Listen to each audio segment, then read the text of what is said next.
Welcome to my Kerbal Space Program 2 Thoughts video. What I'm going to do, a week's passed now, so I'm avoiding a bit of the bandwagon effect. I thought I'd wait a bit of a week and get the big YouTube channels and all that, let them get their versions of this video done. I've just got the sound turned down so I don't get a copyright strike on the outro music. Also, at the end,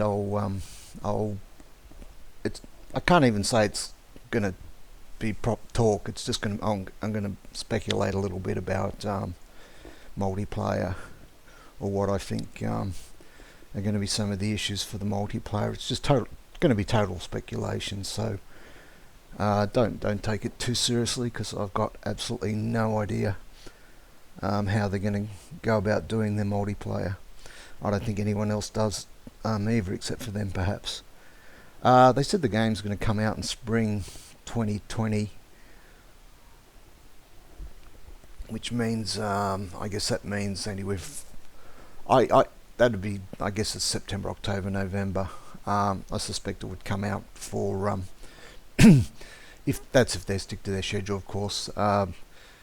They what is it, the Black Friday sale, or whatever they call it. Actually, I might look that up. That's something to look up. But they tend to they'll either aim it for Christmas or the Black Friday sales or something like that. That's what I've noticed other games do that in the past. So it's kind of American centric, of course, because that's probably going to be their biggest market. Alrighty, I'll just start to play the video and just talk about it. I hope all this works. I've never tried this before. Okay, Star Theory, that's the new development group that's going to be working on it. Private Division, which is really Take Two. And you get the disclaimer, not actual gameplay. So this is just a cinematic trailer, and that also explains the cinematic format as well. Some nice reflection effects there. Actually, it's probably kind of pointless to even talk about the graphics rendering, stuff like that. Makes more sense to talk about the actual objects that appear on the screen. That all looks almost stock-like. It's very similar to some of the parts they got now. And of course, it wouldn't be Kerbal. In KSP, failure is always an option. So things have got to go wrong, things have got to blow up, and you've got to go and then figure out how to fix everything and do it again. It looks like we're going to get a launch tower there. This looks like a Saturn, based on a Saturn 5 with side boosters, of course. We've got things blowing up.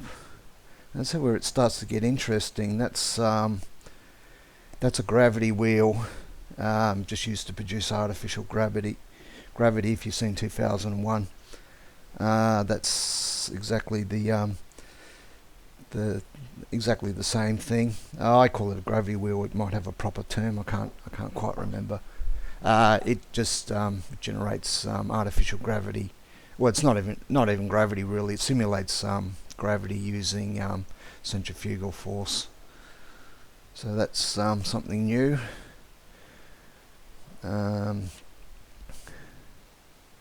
Okay, it's launching some sort of lander. Now, this is the rover was interesting. It looks like it's got probably see if I can get it up. Hang on, go back again. Actually, it was so fast I missed a bit. If you look at this thing right here, that's an Orion drive. It's even got the shock absorbers.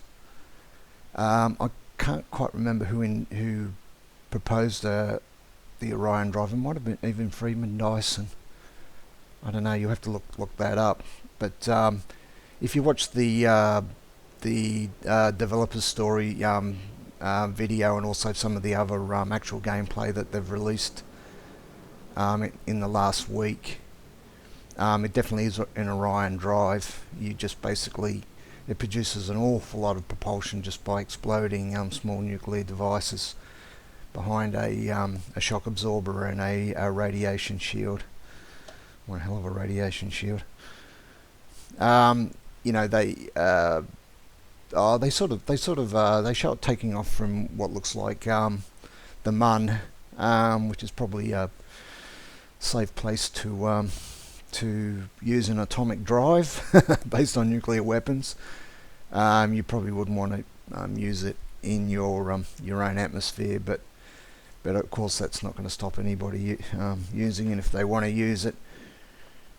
So there's just a little bit of realism there to something you would use. You'd probably build it on the Mun itself and use it as far away from Kerbin as you possibly could, because of the risks associated with nuclear explosive nuclear propulsion.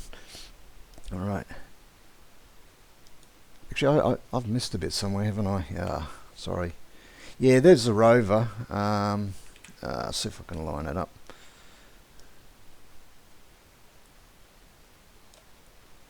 Yeah, it's a pity because it seems to have wheels that work. That would be nice. And it's certainly it's the other thing is it's I thought I'll just play it again. Something else you notice about it. Okay, it's stable. So obviously I'd say the gravity of that body that it was on is going to be more Earth normal, or even Kerbin normal, or even higher. Because if you've built rovers and then tried to use them in low gravity, they sort of bounce all over the place. It's something that just never seems to work quite right. I've even seen people put thrusters on top of them to just kind of pin them to the surface a bit. This is a bit of poetic license here. He seemed to be reaching out towards the rungs there. I don't know which Kerbin that is. It's not Val. It's one of the other ones, I guess. They got hair. They seem to have hairstyles and stuff like that. If it looks this pretty, it'll be really good.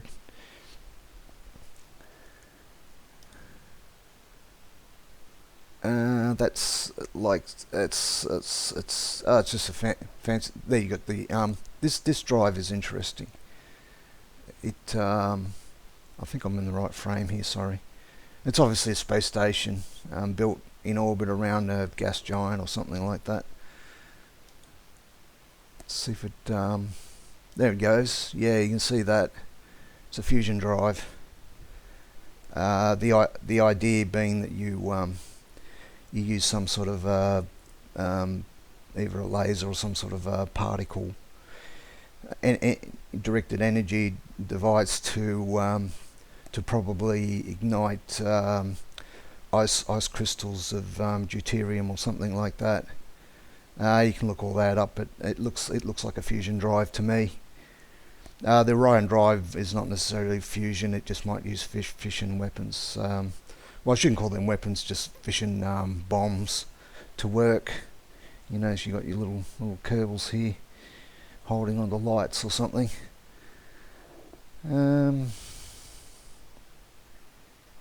Okay. Okay, there's a ringed planet, so it looks like it's in a different system. There's a bit of braking there.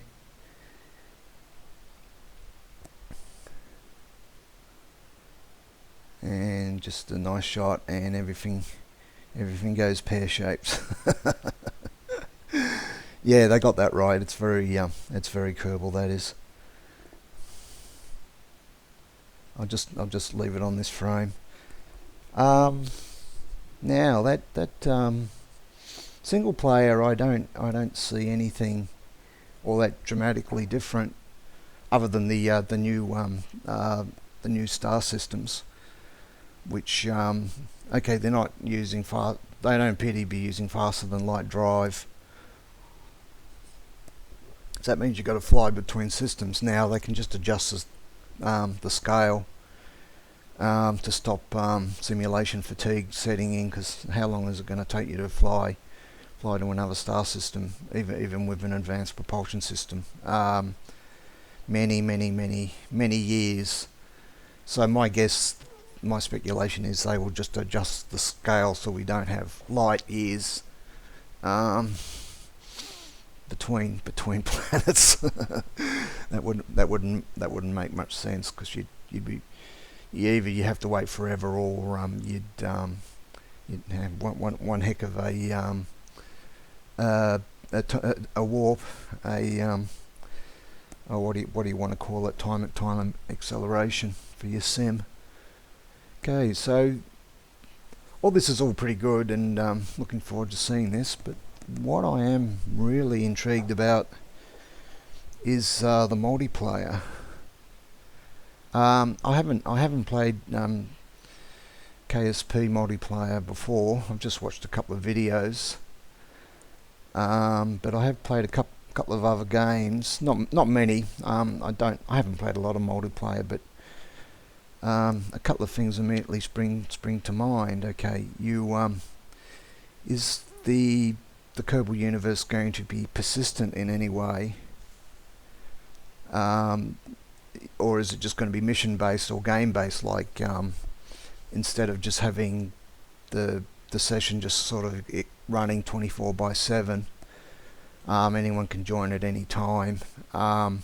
Until they got to restart the server, of course, and then it all gets reset. But will it be done that way, or would it be just be mission based? And you basically start a pick your crew, you have a players you're going to play with, and start a mission, and then it would time from that mission.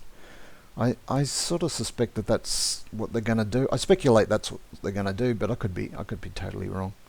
It seems to me that would just be easier to organise.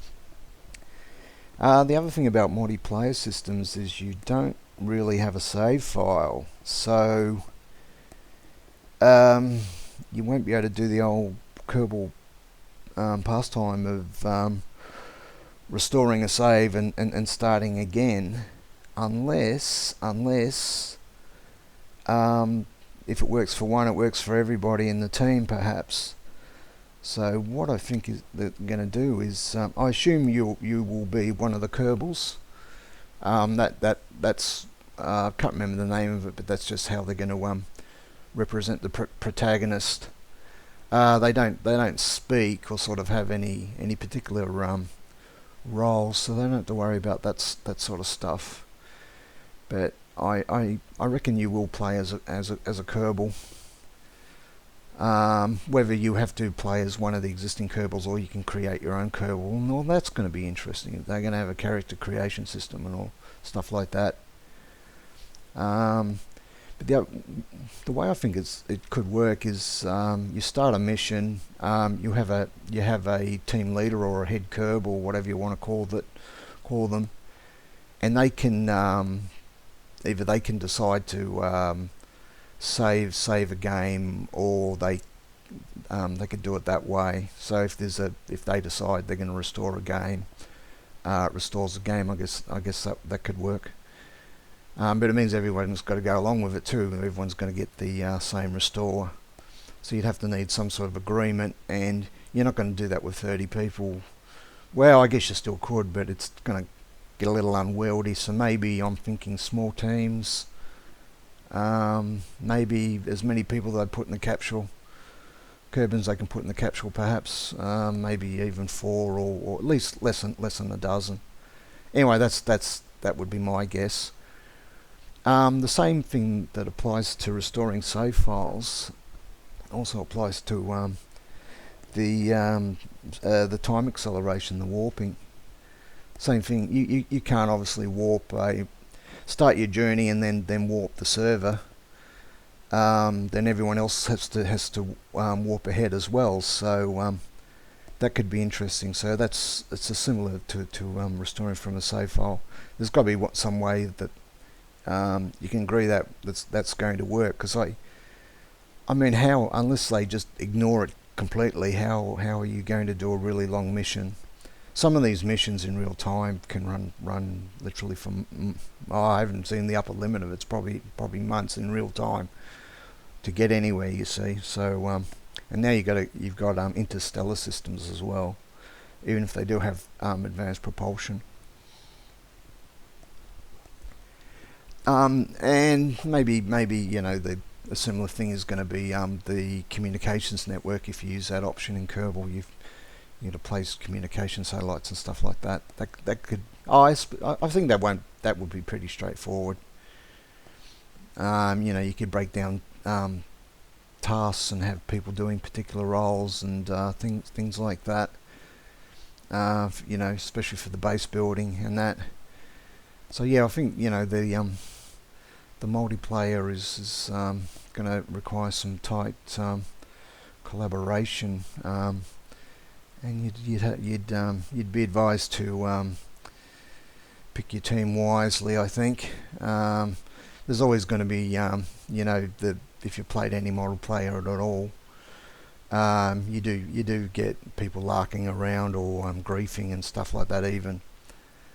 So that you know, they might just let it play as it plays, and just see how the community develops. But something tells me that it's not as aggressive as a combat game. So I think the communities will develop just fine. The other thing is it going to be a central server or is it going to be peer-to-peer? What I mean by that, when I say peer-to-peer, basically everyone's got a copy of the game, the client running on their computer, and it basically generates the network on the fly.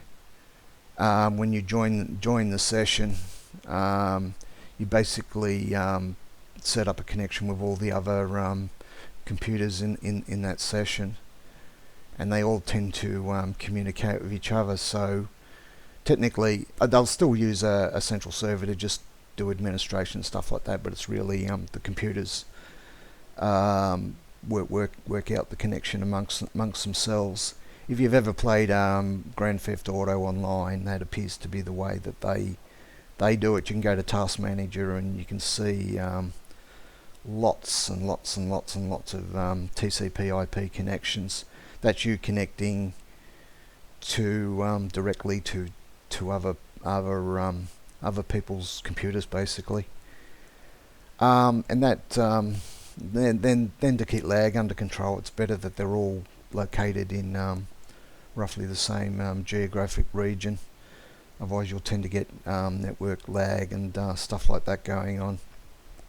The other alternative is the session itself actually runs on a central server, and it's not done peer-to-peer, so you've really only got a connection to that central server, which is running the game.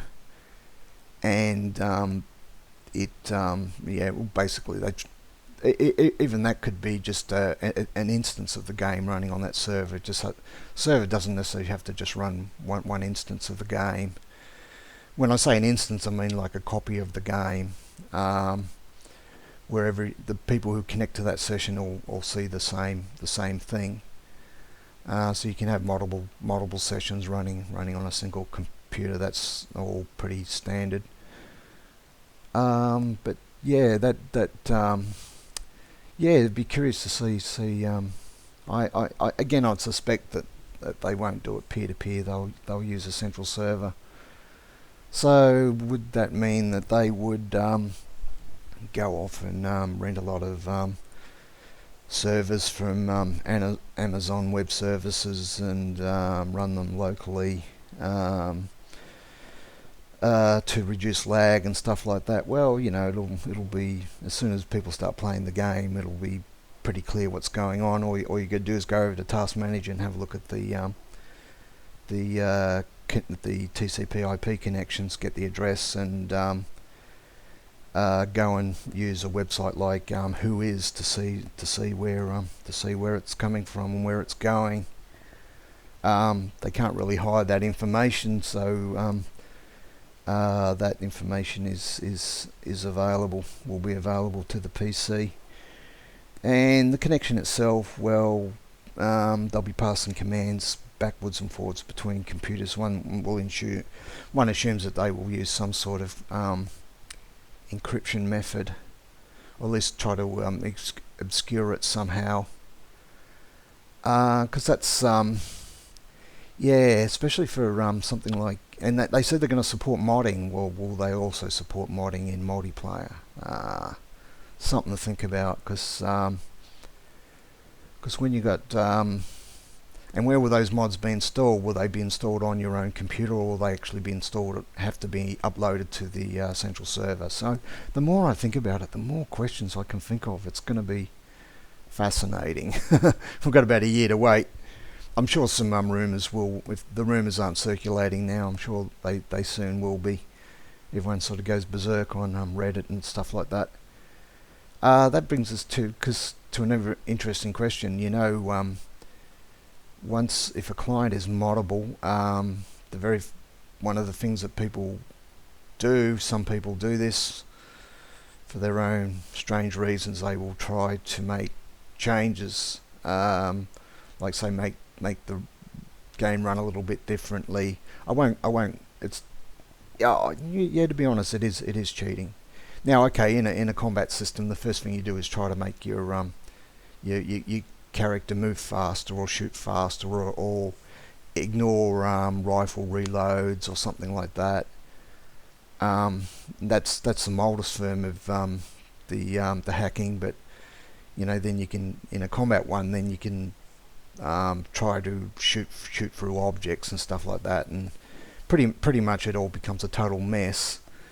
Now, Kerbal Space Program probably just isn't going to attract that sort of thing, but still, there's still a potential there for somebody to make changes to their own client by inserting some DLL hooks or something, and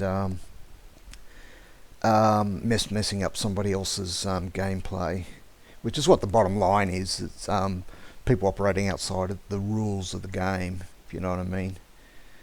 That can be a bit of a pain. They might have to do something about that. They're bound to have anti-hacking and anti-griefing stuff put in, but so sooner or later some smart idiot gets around it, and they have a habit of going and then making it available to other people on the internet, so that people without even any programming skills can download the menu software and stuff like that and start to make a nuisance of themselves. It's not overall. It's a nuisance. It's not a problem. I'm sure there'll be ways of avoiding it, but I'm just curious about how it might develop, because especially people are already used to modding this game. So yeah, just even thinking about it, you could really muck up some other people's mission. What else was I talking about? Anyway, that's just about it really. And I'll say again, all this is total speculation on my part. I'm just basically making a guess. So put your thoughts in the comments if you want to, but don't take what I'm saying seriously, because I have got absolutely no idea, because I've got no evidence. I'm sure rumours will come out sooner or later, but total speculation on my part, total speculation. So I've repeated that about 3 times now. Alrighty then, I will catch you next episode.